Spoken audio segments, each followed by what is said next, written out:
हरिओम मेरे प्रिय कर्क राशि के साथियों, 29 मार्च से होगा आपके जीवन में एक बड़ा धमाका शुरू। जी हाँ, क्योंकि केतु आ रहे हैं अपने साम्राज्य में रौद्र रूप धारण करके अगले 8 महीनों तक कर्क राशि का जीवन बड़ा ही जो है कॉम्प्लिकेटेड रहने वाला है। नमस्कार साथियों, आपका हार्दिक अभिनंदन आपके ज्ञान दर्शन यूट्यूब चैनल में। आज की हमारी वीडियो बहुत खास होने वाली है क्योंकि ग्रहों की चाल, नक्षत्रों का परिवर्तन हमारे जीवन की दिशा तय करता है।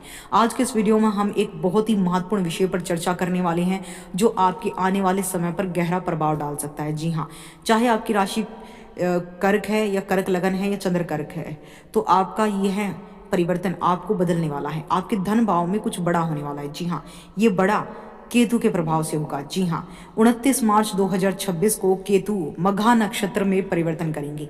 मघा नक्षत्र के स्वामी स्वयं केतु हैं।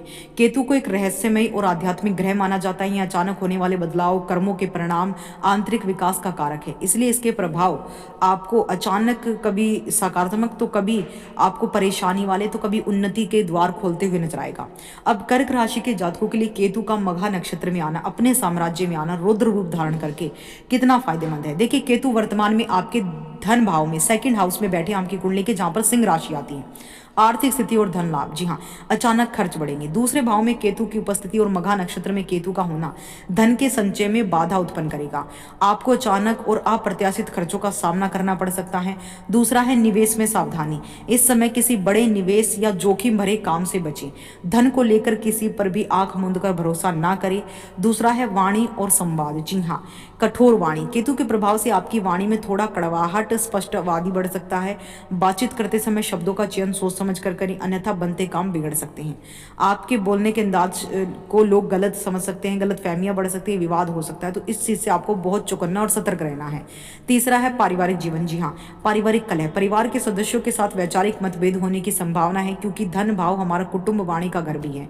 संपत्ति या पुराने पारिवारिक मुद्दों को लेकर तनाव बढ़ सकता है और अलगाव की भावना उत्पन्न हो सकती है। आपको ऐसा महसूस होगा कि परिवार के लोग आपको समझ नहीं रहे, बल्कि आपके खिलाफ हैं, आपकी हेल्प नहीं कर रहे, जिससे आप स्वयं को थोड़ा अलग थलग महसूस कर सकते हैं। हेल्थ पर भी इसका प्रभाव होगा क्योंकि खान पान पर ध्यान दें। दूसरा भाव का संबंध हमारे मुख से, मुंह से होता है, आहार से भी है। इस दौरान बाहर के खाने से बचें क्योंकि इन्फेक्शन या पेट से जुड़ी समस्याएं डायरेक्ट आपके मुंह से होंगी। दांत और आंखों की समस्या बढ़ेगी। आंखों में जलन, दांतों से जुड़ी छोटी मोटी तकलीफें आपको परेशान कर सकती हैं। सकारात्मक पक्ष क्या रहेगा? केतु एक आध्यात्मिक ग्रह है। यदि आप अध्यात्म, ज्योतिषी, गुप्त विद्याओं में रुचि रखते हैं तो ये समय आपको गहरे शोध, अंतर्दृष्टि, इंट्यूशन पावर देगा। आपकी एकाग्रता बढ़ेगी। आप भौतिक सुखों से हटकर जीवन के गहरे अर्थों को समझने की कोशिश करेंगे। यानी आप जीवन की चकाचौंध और फॉर्मेलिटी की जो लाइफ होती है उसको एकांत में करके आप स्वयं को सबसे आगे समझेंगे, अपनी खुशियों के बारे में सोचेंगे और साधारण सिंपल लाइफ को जो है जीने में बिलीव करेंगे। ये आपके लिए काफ़ी अच्छा है कि आप बेवजह की चकाचौंध से दूर होकर एक सरल जीवन जीने का प्रयत्न इस समय करेंगे। कुछ लोगों की एकांतवास की भावना उत्पन्न हो सकती है। बस वाणी पर संयम रखें, विवादों से बचें, मौन रहने की सबसे बड़ा हथियार बनाएं। गणेश जी की पूजा करें, ये आपके लिए सर्वाधिक लाभकारी है। कंबल का दान करें शनिवार को किसी जरूरतमंद को। भैरव उपासना, रविवार को काल भैरव के मंदिर में जाकर दर्शन करें। सरसों के तेल का दीपक जलाए, से केतु के कारण होने वाला भ्रम समाप्त होगा। जौ का दान, जी हाँ, रात के समय सिरहाने थोड़े से जौ रखें और सुबह उन्हें पक्षियों को खिलाना शुरू कर दीजिए या बहते जल में प्रवाहित करना शुरू कर दीजिए। इससे आर्थिक तंगी दूर होगी। तीसरा है केसर का तिलक। मास्तक, नाभि, कंठ पर जो है जीभ पर केसर या हल्दी का तिलक लगाए। इससे बृहस्पति का बल बढ़ेगा और केतु की नकारात्मकता को कंट्रोल गुरु करेंगे क्योंकि केतु के गुरु बृहस्पति हैं।